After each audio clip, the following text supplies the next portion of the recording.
Good morning, good evening, good afternoon, whatever time it may be. It's your boy, Todd Shannon, data scientist, social commentator, getter of buckets. And what are we talking about today? Well, today I want to give you a little bit of inspiration, a little encouragement to be yourself. And I want to start by giving you a little anecdote, a lesson that I learned many years ago from a little company you may have heard of called Apple Computer. What a fascinating etymological discovery.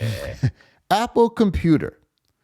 Let me give you this skinny what I learned about Apple Computer. Apple Computer is an interesting case to study because they started with a philosophy that was actually pretty controversial at the time.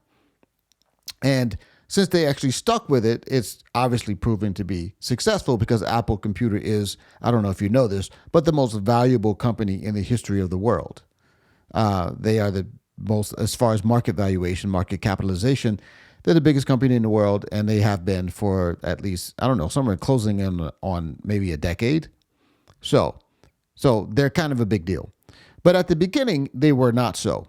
And obviously, many people know about Apple Computer juxtaposed to Microsoft, which was a few decades ago, probably, I guess, the Apple of its time. It certainly was the most popular and powerful tech company in the world. That was pre-Google and everything.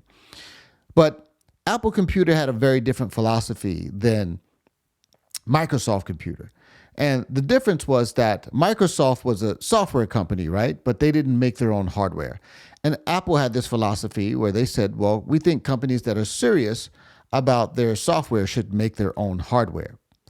And this philosophy actually created a lot of difficulties for them early on because it did a lot of things. One is it made their machines more expensive because there weren't a lot of development going on outside of Apple. So Apple computers just didn't work with a lot of software because they had their hands on the reins. They basically had full control from top to bottom.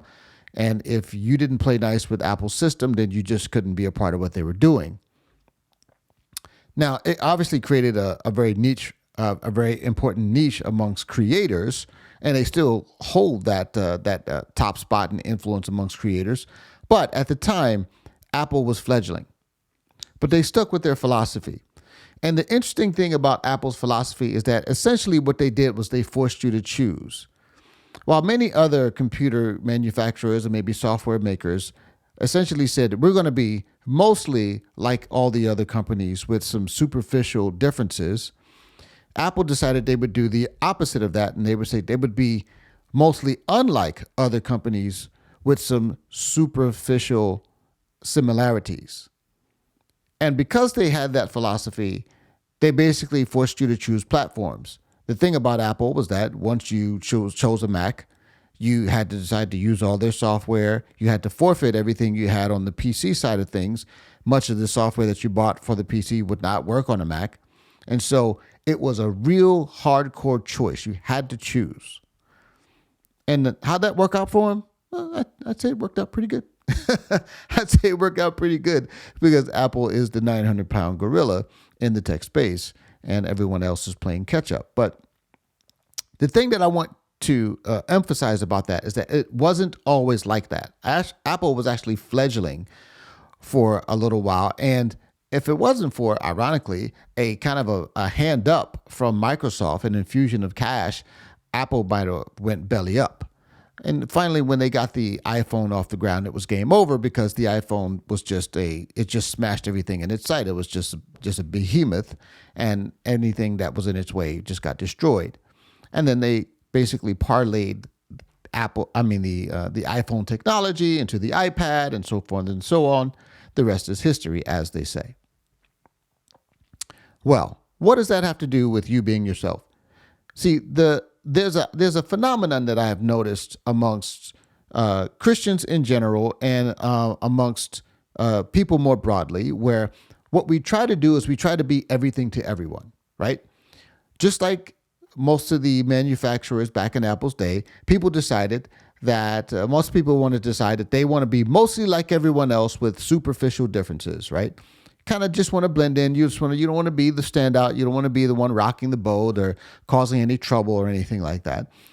And so what people end up doing is they try to be everything to everyone. And in the process of trying to be everything to everyone, they end up being nothing to anyone.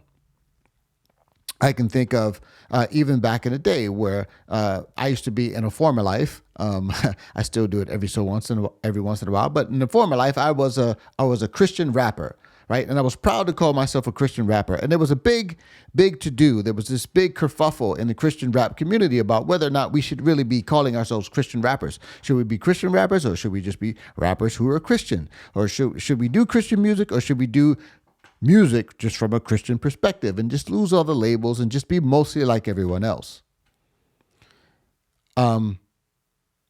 Since then, the Christian rap industry has kind of become a shell of itself. We've kind of lost our identity.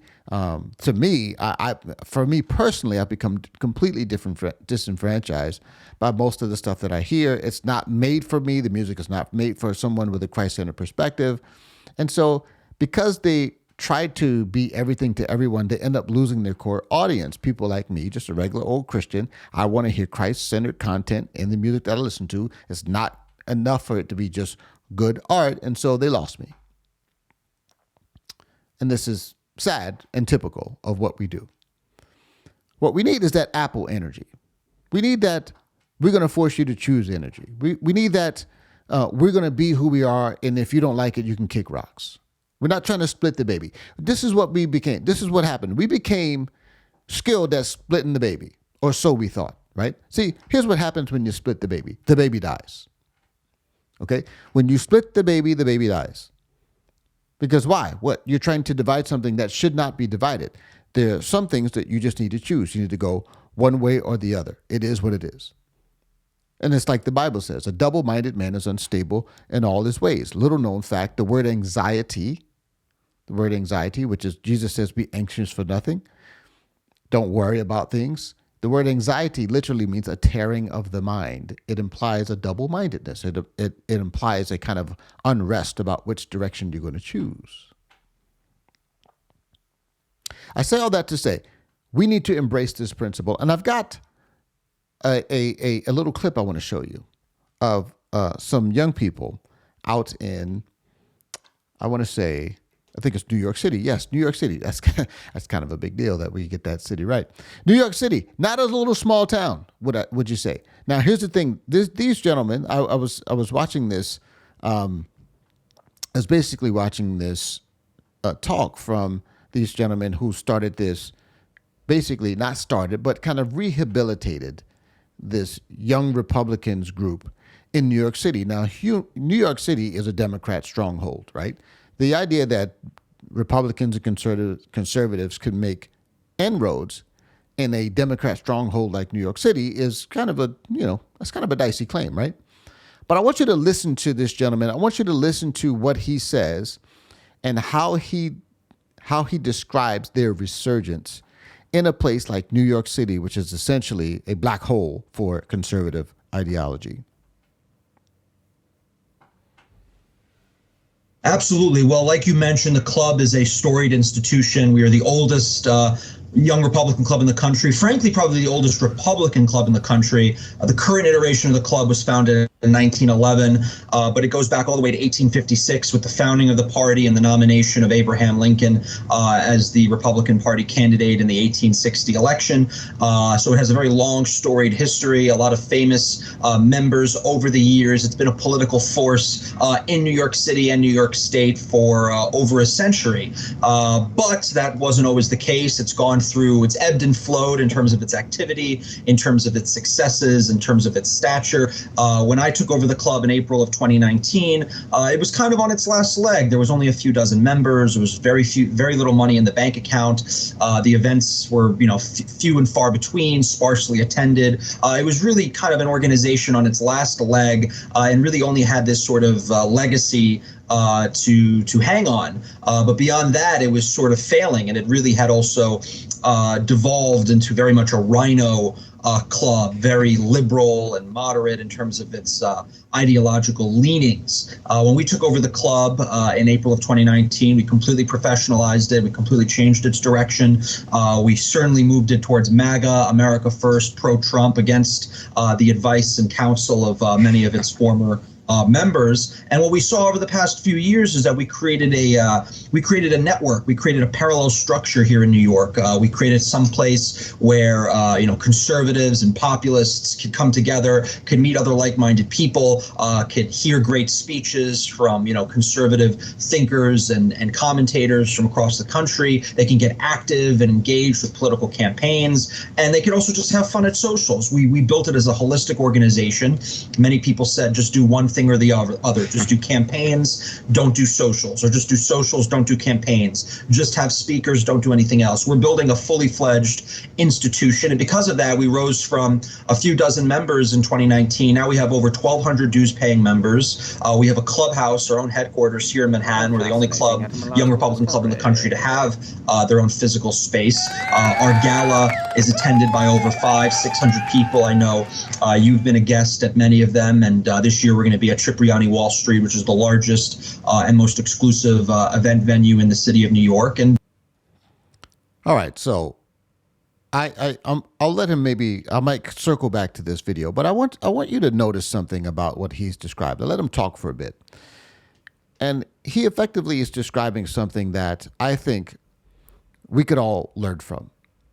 Because what he said is that, and against the conventional wisdom, he said, first of all, they had a rich history and tradition. Sounds like a lot of churches and Christians in this nation. We had a rich history, we had a rich tradition, we had a lot of influence at one point, and then we've been in retreat for many, many years. Why? Mainly because, as he described, when he took over the organization, there was a lot of what you call rhinos, right? People who were basically Democrat light, right? They were kind of liberal and squishy and not really sure of themselves and really trying to be kind of the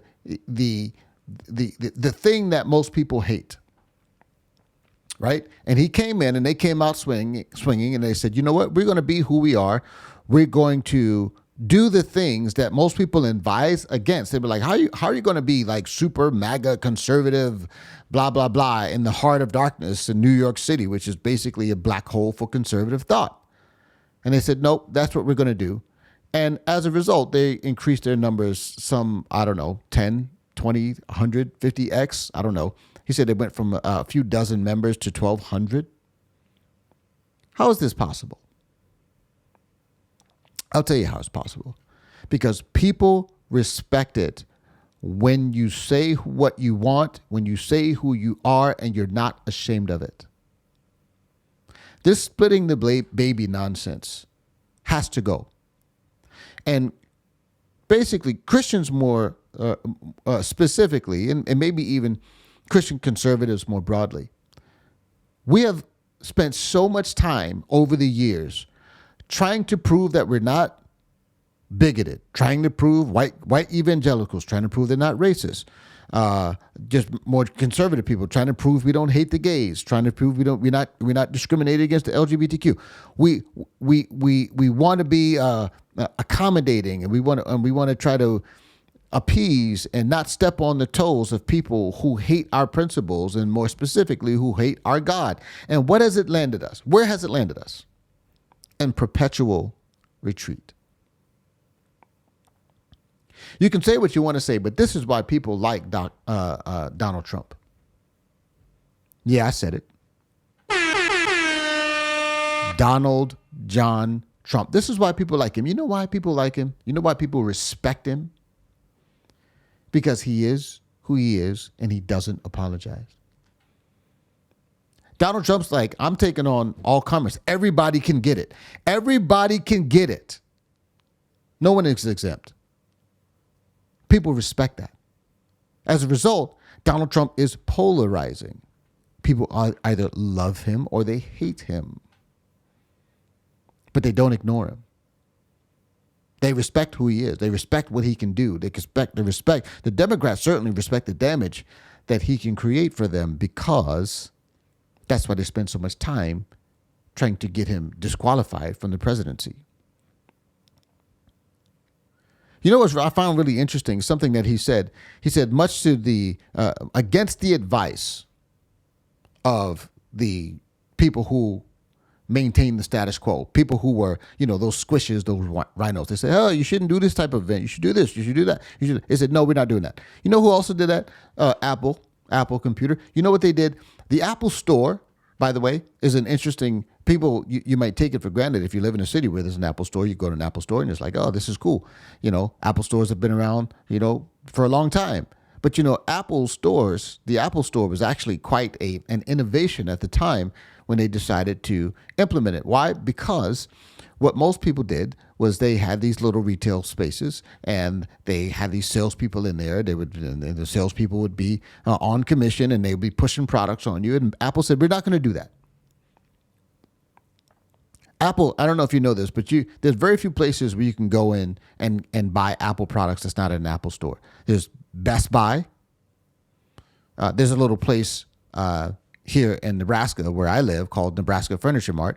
Nebraska is the only other retail place where you can buy Apple products that I know of besides Best Buy. So there's Best Buy, Nebraska Furniture Mart here, at least here in Omaha, Nebraska, and then there's the Apple Store. Those are the only places you can buy them. You know what they did? They actually used to be available a lot of places. Used to be able to buy an Apple computer at Sears. Used to be able to buy it at Circuit City. And used to be able to buy it at a dozen different retailers. And they took their stuff out of those retailers. Now, that sounds kind of bizarre, doesn't it?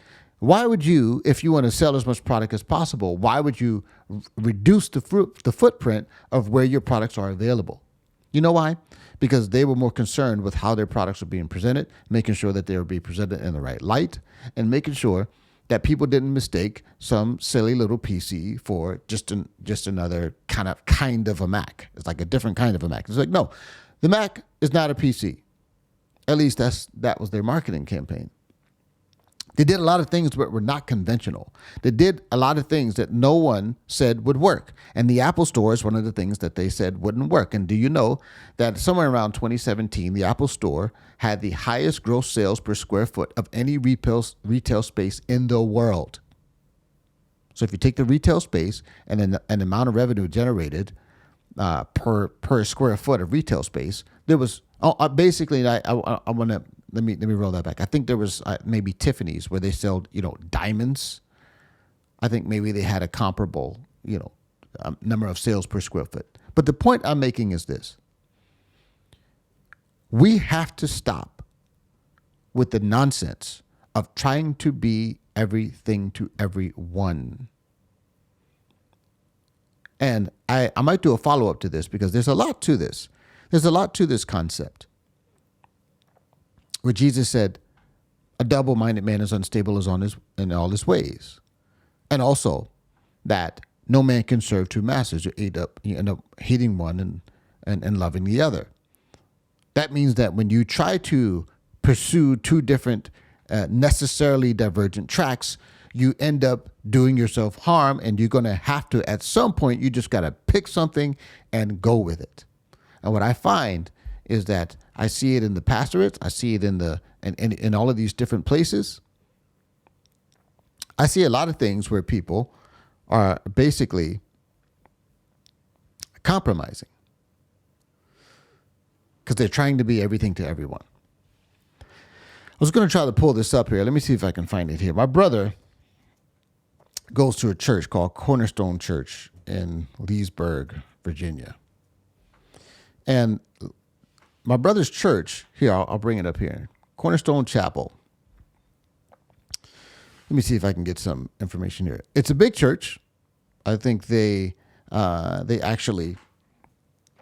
serve, I want to say, I don't know, 10,000 people every weekend. I don't know. It's a lot. It's a lot of stuff, right? But this church right here, Cornerstone Chapel, where my brother's on staff, they got this guy, Pastor Gary, is an interesting character because he was one of the churches that didn't close during COVID. He's also one of the very few pastors who was willing to actually preach in a political sense and not dance around certain topics and say very clearly, hey, we're about the Bible. We're not about these agendas that are anti-gospel, that are anti-God. This country is a Christian nation, blah, blah, blah. They're just right out there with it. They're like, this is who we are. If you don't like that, you can kick rocks. And you know what they've done? They've done nothing but grow since the pandemic. Now, most churches actually reduced their size. Most churches actually retracted during COVID. They grew. Why do you think that is? I have an idea why I think that is. I think they're like that because they weren't afraid to be who they are. They didn't kowtow to the government. They didn't shut their doors during COVID. They did controversial things. They said controversial things. And you know what? People respected it. As a matter of fact, my brother told me they have people that drive an hour and a half to go come to their worship services because they say, hey, there's so many churches around here that are not preaching the word. We drive an hour and a half just so we can be a part of something where the people are not afraid to say what's true. They're not afraid. They're not worried about attendance. But the irony is, while they have ignored the implications on their attendance has grown. Their membership has grown. Now you juxtapose this church, this church, Cornerstone Chapel, with McLean Bible Church, which is about 20 minutes from there, and they went woke. They started trying to appease. They started trying to split the baby, and they lost about half of their members. The church is comparable in size to Cornerstone. So you're talking about thousands of people. So this is not a small loss of people. It's not like the church fractured. And you know where a lot of those people ended up going? To Cornerstone Chapel. What's the point? What are we being told by the culture? We're being told by the culture that we have to not offend. Let's make sure the gays know that we love them. Let's make sure that blah, blah, blah. Let's make sure that people know that, let's tell the people to get their booster, to get their vaccine. Let's tell people to put 5 masks on because Dr. Fauci said, and let's tell people, let's do this. This is what people did. And you know what? It backfired. People don't respect it. Right? When people take a stance, oftentimes, it ends up having the opposite effect of what is often expected because there are people out there who will become emboldened by that sort of action. So there are people who will rally behind the truth. They won't flee. They're just waiting for courageous men to be who they say they are. So this is my challenge to you, friends, to all of us. Let's not try to split the baby. Let's be who we are. Let's do the unconventional. Let's trust God. Let's believe in the scriptures. Let's do the thing that we need to do to have the impact on the culture that we need to have. Let's not be in constant retreat. Let's not apologize for who we are. Let's force people to choose. We are not going to split the baby. We are not going to appease you, and we are not afraid. Let me know what you think, friends. This is kind of an unconventional topic for me, a little bit abstract, maybe a little bit philosophical, but I want to hear what you think. I want to hear what you think. Let me know what you think about what I'm saying. Do you want to be who you are? Do you respect leaders who are squishy and won't say hard things and are afraid? Or do you want to see people bold as a lion? And are you encouraged by that? Let me know your thoughts, friends. Drop me a like, drop me a comment. Always here to hear what your thoughts are. Till next time, friends, God bless you.